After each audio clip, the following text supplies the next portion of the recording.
محترم ناظرین کرام، السلام علیکم ورحمۃ اللہ وبرکاتہ۔ امید کرتے ہیں آپ حضرات بخیر و عافیت ہوں گے۔ ہم حاضر ہیں آپ کے سامنے غش میرا یوٹیوب چینل پر۔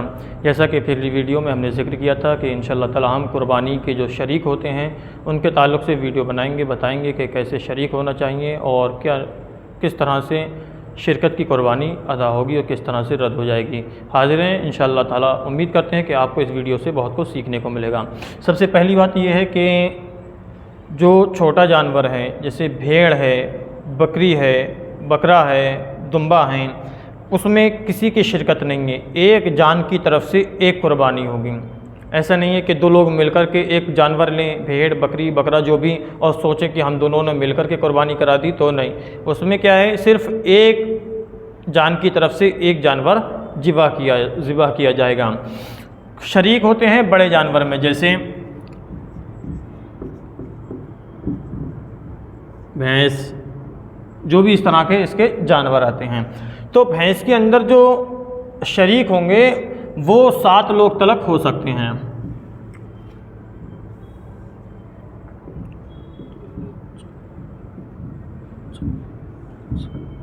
ایک، دو،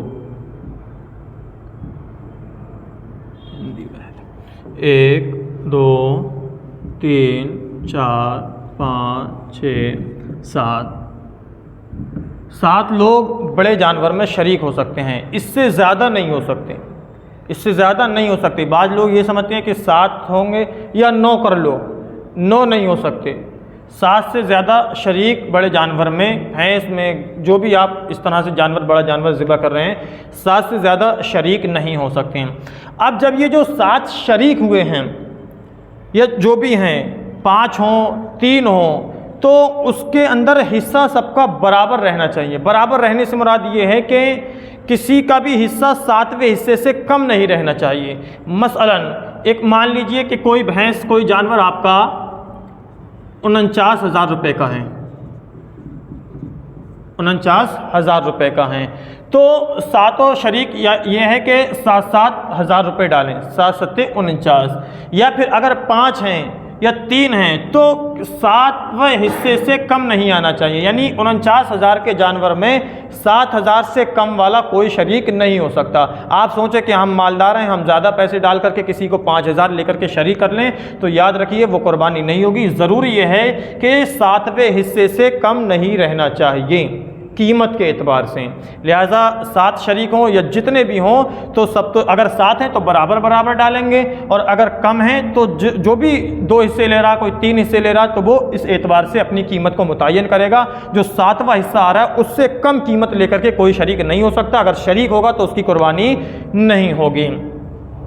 پھر دوسرا مسئلہ یہ ہے کہ یہ جو 7 شریک ہو رہے ہیں اس میں نیت کا بہت بڑا دخل ہے۔ اگر 7 لوگوں کی نیت صحیح رہی تب تو یہ قربانی اللہ کی بارگاہ میں مقبول ہے۔